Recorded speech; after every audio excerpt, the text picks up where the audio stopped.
আসসালামু আলাইকুম। ফারহানা জামান টিউলিপ স্বাগত জানাচ্ছি এনটিভি সন্ধ্যার খবরে। ক্রাউন সিমেন্ট শিরোনাম দেখছিলেন, এবারে নিয়ে যাচ্ছি পুরো খবরে। প্রধান নির্বাচন কমিশনারের ভাষণ চূড়ান্ত। আগামীকাল দুপুরে রাষ্ট্রপতির সাথে সাক্ষাৎ শেষে বুধবার সন্ধ্যায় কিংবা বৃহস্পতিবার ঘোষণা হতে পারে নির্বাচন ও গণভোটের তফসিল। বিষয়টি নিশ্চিত করেছেন নির্বাচন কমিশনার আব্দুর রহমান এল মাসুদ। এদিকে প্রধান বিচারপতির সাথে সৌজন্য সাক্ষাৎ করে নির্বাচনে বিচারিক হাকিম নিয়োগের বিষয়ে প্রধান বিচারপতিকে অনুরোধ করেন সিইসি এএম নাসির উদ্দিন। ওবায়দুল্লাহ মামুনের রিপোর্ট। দরজায় কড়া নাড়ছে ত্রয়োদশ জাতীয় সংসদ নির্বাচন। সবকিছু ঠিকঠাক থাকলে বুধবার কিংবা বৃহস্পতিবার নির্বাচনের তফসিল ঘোষণা করতে পারে নির্বাচন কমিশন। আর প্রধান নির্বাচন কমিশনারের ভাষণ রেকর্ডে সোমবার বাংলাদেশ টেলিভিশন ও বেতারকে প্রস্তুতির চিঠি দিয়েছে ইসি। সে লক্ষ্যেই সবকিছু প্রস্তুত করেছে নির্বাচন কমিশন। প্রথা অনুযায়ী তফসিল ঘোষণার আগে রাষ্ট্রপতির সাথে বুধবার দুপুরে সাক্ষাৎ করবেন নাসির উদ্দিন কমিশন। পরে সন্ধ্যা কিংবা বৃহস্পতিবার ঘোষণা হতে পারে ত্রয়োদশ জাতীয় সংসদ নির্বাচন ও গণভোটের তফসিল। ভাষণে নির্বাচন সুষ্ঠু করতে রাজনৈতিক দল ও অংশীজনদের সহযোগিতার আহ্বান করেন সিইসি। এদিকে দুপুরে প্রধান বিচারপতি সৈয়দ রেফাত আহমেদের সঙ্গে সুপ্রিম কোর্টে সৌজন্য সাক্ষাৎ করেন প্রধান নির্বাচন কমিশনার এএমএম নাসির উদ্দিন। এ সময় তিনি সুষ্ঠু নির্বাচনের লক্ষ্যে বিচার বিভাগের সহযোগিতা চান। ইলেকট্রাল ইনকোয়ারি কমিটির যাতে ওনারা ডেপ্লয় করবেন আমাদের শিডিউল ঘোষণার সাথে সাথে এই কাজটা যাতে ত্বরান্বিত করেন উনি, সেটা ওনাকে একটু রিকোয়েস্ট করেছে।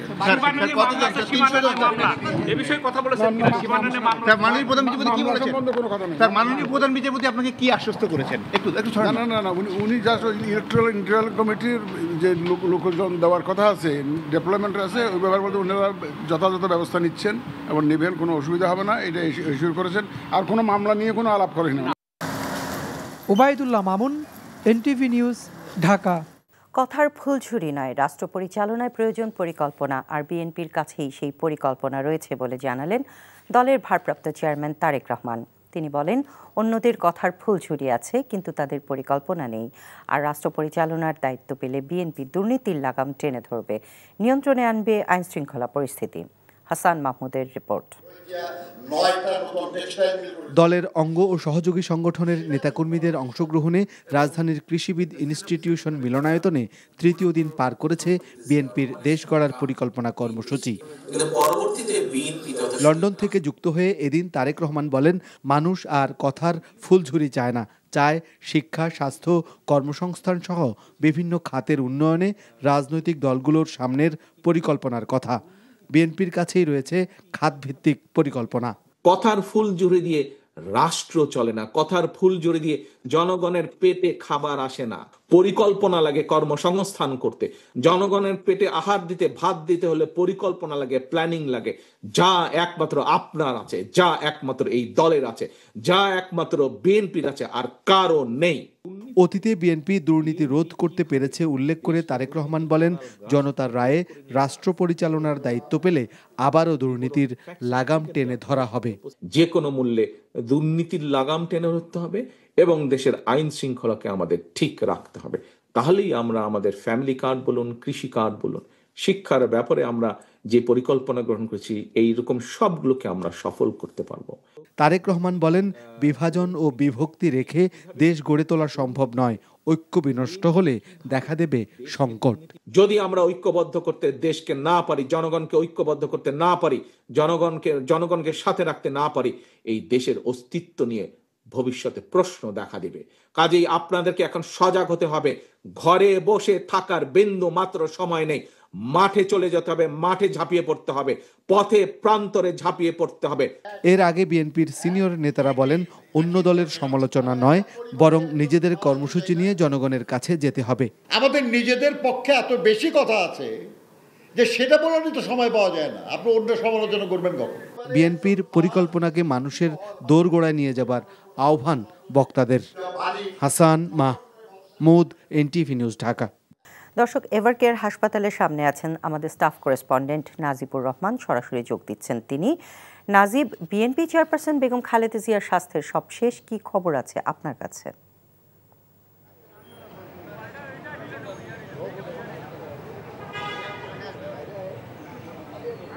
টিউলিপ সাবেক প্রধানমন্ত্রী বিএনপি চেয়ারপারসন বেগম খালেদা জিয়ার শারীরিক অবস্থার সর্বশেষ তথ্য যদি আপনাদেরকে বলি, সেটি তার শারীরিক অবস্থা কিন্তু এখনও পর্যন্ত অপরিবর্তিত। অর্থাৎ গত এক সপ্তাহে আমরা যেটি শুনছিলাম যে তার শারীরিক অবস্থা আসলে কিছুটা শঙ্কাজনক, তেমনই কিন্তু এখনও পর্যন্ত আছে। তবে আনুষ্ঠানিকভাবে যেহেতু আমরা এখনও পর্যন্ত জানতে পারিনি আসলে তার শারীরিক অবস্থা কতটুকু, আমরা বিভিন্ন সূত্র থেকে জানছি যে তিনি আসলে তার যেই পরীক্ষা নিরীক্ষাগুলো করা হয়েছিল রোববারের পর থেকে, সেগুলোর রিপোর্ট কিন্তু এখনও পর্যন্ত স্বাভাবিক এসেছে। কিন্তু তার যেই অন্যান্য যেই জটিলতাগুলো রয়েছে সেই শারীরিক জটিলতাগুলো কিন্তু এখনও আসলে নিরাময় হয়নি, অর্থাৎ তার শারীরিক অবস্থার উন্নতি হয়নি। এই কারণেই কিন্তু ঠিক তার বিদেশ যাত্রাটা কিছুটা পিছিয়ে গেছে এবং মেডিকেল বোর্ডের পক্ষ থেকেও আমরা জানতে পারছিলাম যে তার বিমানে ভ্রমণের জন্য উপযোগী হওয়ার আগ পর্যন্ত তার বিদেশ যাত্রাটি হচ্ছে না। অর্থাৎ এখনও পর্যন্ত তার শারীরিক অবস্থা যেহেতু উন্নতি হয়নি, আমরা নিশ্চয়ই জানি যে এভারকেয়ার থেকে তাকে হযরত শাহজালাল আন্তর্জাতিক বিমানবন্দরে হেলিকপ্টার যোগে নিয়ে যাওয়া হতে পারে। সেই ধকল কাটিয়ে ওঠার মতো কিন্তু শারীরিক অবস্থা তার বর্তমানে নেই। এই কারণেই কিন্তু মূলত তাকে নিয়ে কোনো ধরনের ঝুঁকি নিতে চাচ্ছেন না মেডিকেল বোর্ডে যারা চিকিৎসক রয়েছেন, সেখানে দেশি বিদেশি চিকিৎসকরা রয়েছেন এবং সেই চিকিৎসকরা কিন্তু সেটি গুরুত্ব দিচ্ছে তার শারীরিক অবস্থা বা তার শারীরিক যেই জটিলতাগুলো রয়েছে সেগুলোকে সর্বোচ্চ গুরুত্ব দিয়ে তারা একটি সিদ্ধান্তে পৌঁছাতে চায় যে আসলে তাকে বিদেশে নিয়ে যাওয়া হবে কিনা। আর তাছাড়া আজ বিকেল নাগাদ কিন্তু তার পুত্রবধূ জুবাইদা রহমান তিনি হাসপাতালে এসেছেন, তার পরপরই স্বাস্থ্য উপদেষ্টা এসেছেন। স্বাস্থ্য উপদেষ্টা এসে মেডিকেল বোর্ডের সাথে কথা বলেছেন এবং তার বেগম জিয়ার শারীরিক যেই অবস্থা রয়েছে সেটি জানার চেষ্টা করেছেন এবং যে কর্মপরিকল্পনা আছে সেটিও কিন্তু মেডিকেল বোর্ডের চিকিৎসকরা ইতিমধ্যে তারা পরিকল্পনা করছেন যে আসলে কিভাবে তাকে চিকিৎসা দিয়ে দ্রুত সুস্থ করা যায়। সেই প্রক্রিয়াটা কিন্তু এখনও চলছে। ভেতরে এখনও এভারকেয়ার হাসপাতালের ভেতরে আছেন জুবাইদা রহমান এবং আমরা আশা করছি যে রাত নাগাদ হয়তো কোনো তথ্য আমরা পেতে পারি, তারপরে হয়তো আপনাদেরকে আরও বেশ কিছু তথ্য আমরা জানাতে পারবো পরবর্তী সংবাদে। টিউলিপ। জাতীয় ঐক্যমত্য কমিশনের পূর্ণাঙ্গ প্রতিবেদন প্রকাশ করা হয়েছে বাংলাদেশ সরকারের সংস্কার কমিশনের ওয়েবসাইটে। ৮ খণ্ডের এই প্রতিবেদনে কমিশনের সুপারিশ জুলাই জাতীয় সনদ ছাড়াও ঐকমত্য গঠন প্রক্রিয়ার সময়ে রাজনৈতিক দল ও জোটের দেওয়া মতামত উল্লেখ করা হয়েছে। এছাড়াও রয়েছে দল ও জোটগুলোর সাথে আলোচনার সারসংক্ষেপ, কমিশনের অন্যান্য নথিপত্র এবং কমিশনের করা জনমত জরিপের ফলাফল। চলতি বছরের 15 ফেব্রুয়ারি জাতীয় ঐকমত্য কমিশনের আনুষ্ঠানিক যাত্রা শুরুর পর রাজনৈতিক দল ও নাগরিক সমাজের সঙ্গে বিভিন্ন ধাপে ধারাবাহিক আলাপ আলোচনার মধ্য দিয়ে গত 31 জুলাইয়ের মধ্যে চূড়ান্ত করা হয় জুলাই জাতীয় সনদ 2025। এরপর গত 17 অক্টোবর রাজনৈতিক দলগুলোর অংশগ্রহণে আনুষ্ঠানিকভাবে জুলাই সনদ স্বাক্ষরিত হয়। গুমের ঘটনায় সাবেক সেনা কর্মকর্তা ব্রিগেডিয়ার জেনারেল আজমি আয়নাঘরে ছিলেন না দাবি করে তার গুমের দায়ও ডিজিএফআইয়ের সাবেক 3 সেনা কর্মকর্তার না বলে জানিয়েছেন তাদের আইনজীবী। এমন তথ্য ট্রাইব্যুনালে উপস্থাপন করে গুমের মামলা থেকে আসামিদের অব্যাহতিও চেয়েছেন তিনি। এদিকে জুলাই অগস্ট আন্দোলনে আবু সাইদ হত্যা মামলার সাক্ষী এনসিপির দক্ষিণাঞ্চলের মুখ্য সংগঠক হাসান আবদুল্লাহ বলেন, ক্ষমতা টেকাতে সবকিছু নিয়ন্ত্রণ করত শেখ হাসিনা। রিপোর্ট করছেন হাসান জাভেদ। ভিন্নমত দমনে শেখ হাসিনার শাসনামলে দীর্ঘদিন বন্দী রাখা হতো নির্দিষ্ট স্থানে। এ ধরনের গুমের ঘটনায় ট্রাইব্যুনালে 2টি মামলা করে প্রসিকিউশন। ডিজিএফআইয়ের জয়েন্ট ইন্টারোগেশন সেলে বন্দী রাখার অভিযোগে দায়ের করা মামলায় শেখ হাসিনা ও সেনা কর্মকর্তা সহ 13 জনকে আসামি করা হয়েছে, যাদের মধ্যে 3 সেনা কর্মকর্তা গ্রেফতার আছেন। তাদের অব্যাহতির আবেদনের শুনানিতে আইনজীবী দাবি করেন, ব্রিগেডিয়ার আজমি গুমের সময় এই 3 সেনা কর্মকর্তা দায়িত্বে ছিলেন না, তাই মামলা থেকে তাদের অব্যাহতি চান। মিস্টার আজমি যে ঘরে আটক ছিলেন সেই ঘরের বর্ণনাও দিয়েছি। সেখানে 21 ফিট বাই 17 ফিট একটি ঘর, জানালা 5টি, দরজা 2টি, ওয়ার্ড্রোব, আলমিরা, রিডিং টেবিল এবং পরে স্থাপিত এসিও ছিল। এবং আমরা সাবমিশনে বলেছি যে আর্মির তদন্ত আদালতের সেই রিপোর্ট অনুসারে ওটা আয়না ঘর ছিল না, অন্য কোনো জায়গা ছিল, যার কারণে এই ভিকটিমের আয়না ঘরে আটক রাখার জন্য এই আসামিদের কোনো দায় নাই। এদিকে জুলাই অভ্যুত্থানের প্রথম শহীদ রংপুরের বেগম রোকেয়া বিশ্ববিদ্যালয়ের শিক্ষার্থী আবু সাইদ হত্যা মামলায় সাক্ষ্য দিয়েছেন বৈষম্য বিরোধী ছাত্র আন্দোলনের অন্যতম সংগঠক হাসনাত আবদুল্লাহ। সেখানে তিনি বলেন, শেখ হাসিনা ক্ষমতাকে কক্ষিগত করতে সবকিছু নিয়ন্ত্রণ করেছিলেন। হাসিনা সব কিছুকে আসলে নিয়ন্ত্রণ করেছিল। উনি এক্সিকিউটিভকে নিয়ন্ত্রণ করতেন, কোর্টকে নিয়ন্ত্রণ করতেন, বিচার ব্যবস্থাকে নিয়ন্ত্রণ করতেন। বিশেষ করে ৭১ টেলিভিশন, সময় টেলিভিশন এবং ডিবিসি, এই ৩টি টেলিভিশনকে কিভাবে নিয়ন্ত্রণ করছিল আমাদের সামনে বসেই এজেন্সিগুলো তাদের প্রচারিত খবরকে পরিবর্তন করে দিচ্ছিলেন।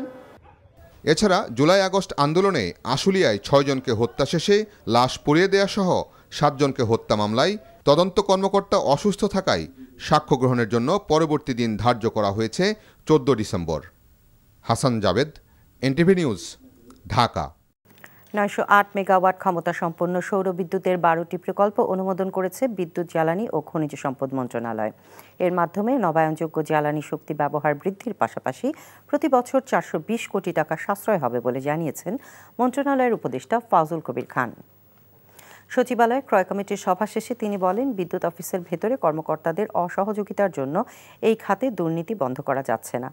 জাতীয় নির্বাচনের তফসিল ঘোষণার পর সরকারের অনেক কার্যক্রম বন্ধ হয়ে যাবে, এমন ধারণা সঠিক নয় জানিয়ে অর্থ উপদেষ্টা সালেউদ্দিন আহমেদ বলেন, জরুরি প্রয়োজনের কোনো কিছুর কেনাকাটাই বন্ধ হবে না। বলেন, ভারত থেকে পেঁয়াজ আমদানির অনুরোধ আসলেও দেশের কৃষকদের কথা চিন্তা করেছে সরকার। জানান, মূল্যস্ফীতি বেড়ে গেলেও সরবরাহ ঠিক রাখাকেই প্রাধান্য দেবে সরকার।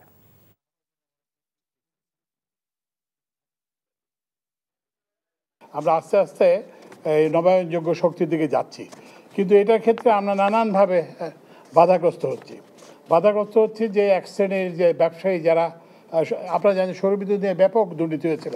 আপনারা জানেন কিনা, কাজের বিনিময়ে টাকা, কর্মসূচির খাদ্য না টাকা, কর্মসূচির ওখানে সোলার প্যানেল স্থাপন করেছিল, এগুলো কোনোটাই পাওয়া যায় না। সরকার গণমাধ্যমকে জনগণের সম্পত্তি হিসেবে স্বীকৃতি না দেওয়া পর্যন্ত এর স্বাধীনতা আসবে না, এমনটি জানিয়েছেন ট্রান্সপারেন্সি ইন্টারন্যাশনাল টিআইবি নির্বাহী পরিচালক ডক্টর ইফতেখারুজ্জামান। সকালে রাজধানীর মাইডাস সেন্টারে আয়োজিত আলোচনা সভায় তিনি বলেন, সংস্কার কমিশনের সুপারিশ বাস্তবায়নে বাধা দিচ্ছে রাজনীতি ও আমলাতন্ত্র। অনুষ্ঠানে গণমাধ্যম ব্যক্তিত্বরা জানান, আইনি সুরক্ষার অভাব ও সাংবাদিকদের মধ্যে বিভাজনের কারণে কোনো সাংবাদিক জেলে যাচ্ছে, আবার কেউ বিদেশে যাচ্ছে।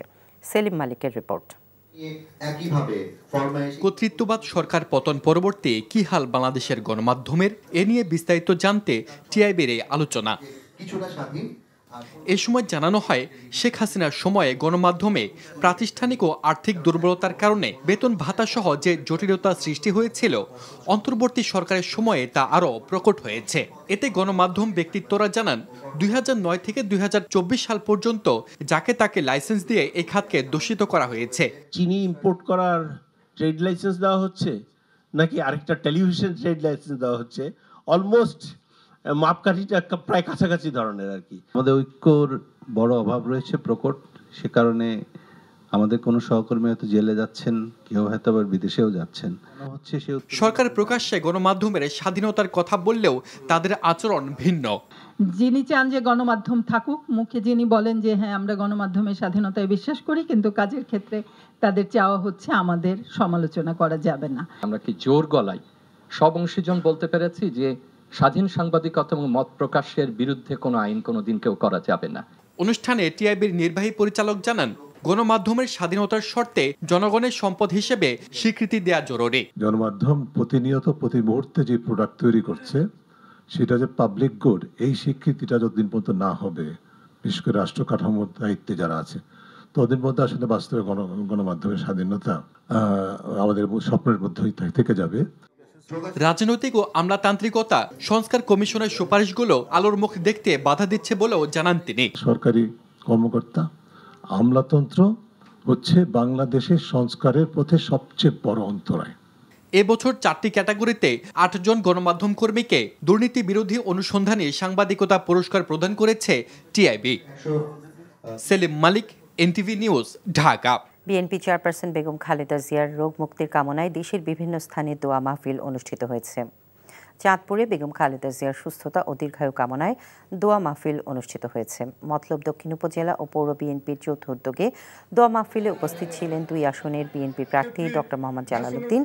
বেগম খালেদা জিয়ার সুস্থতা ও দীর্ঘায়ু কামনায় ব্রাহ্মণবাড়িয়ায় পবিত্র কোরআন খতম ও বিশেষ দোয়া মাহফিল অনুষ্ঠিত হয়েছে। দুপুরে মুন্সিগঞ্জের সিরাজদিখানে বিএনপি চেয়ারপারসন বেগম খালেদা জিয়ার সুস্থতা কামনায় দোয়া করা হয়। নেত্রকোনায় বিএনপি চেয়ারপারসনের রোগমুক্তি কামনায় বিশেষ প্রার্থনা অনুষ্ঠিত হয়। জেলা শহরের বড়বাজারে নরসিংহ জিউর আখড়া প্রাঙ্গণে সনাতনী সমাজ এই সভার আয়োজন করে। এছাড়া ব্রাহ্মণবাড়িয়ায় দোয়া অনুষ্ঠিত হয়েছে।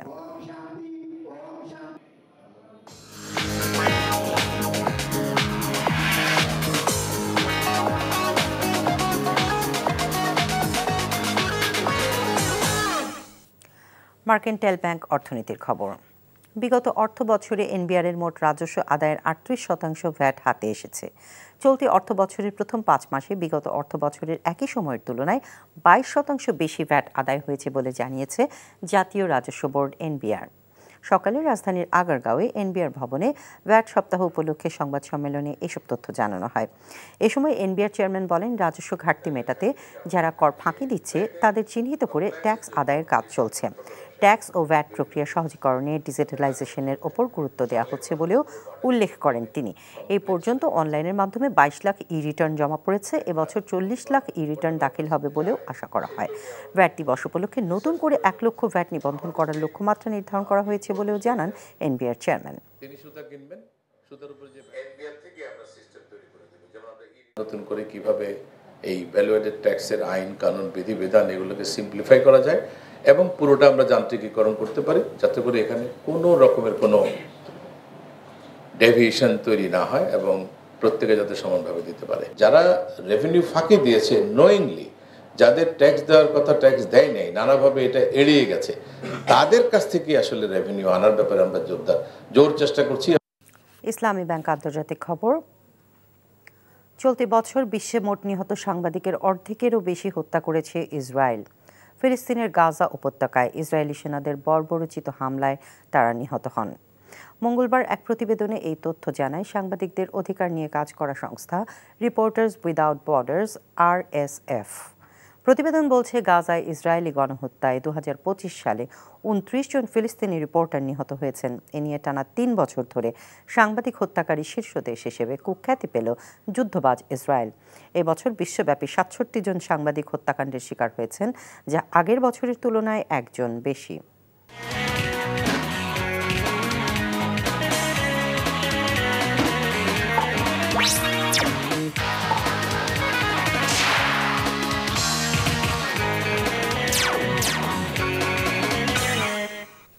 ইস্পাহানি মির্জাপুর খেলার খবর।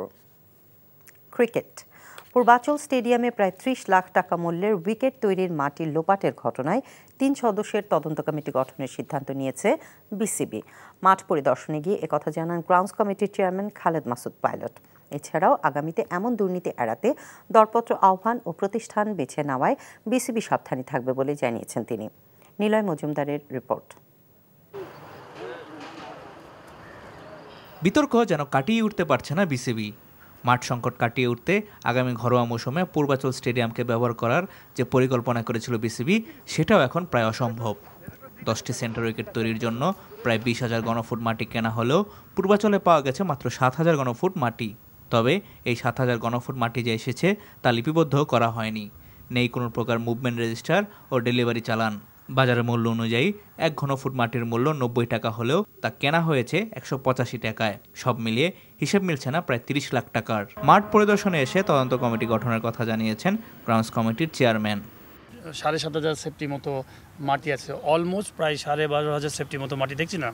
তো এটা আসলে আমাদের আসার আগেই ঘটনাটা, তো আমরা এনকোয়ারি করছি এবং খুব শীঘ্রই একটা এনকোয়ারি কমিটি করব।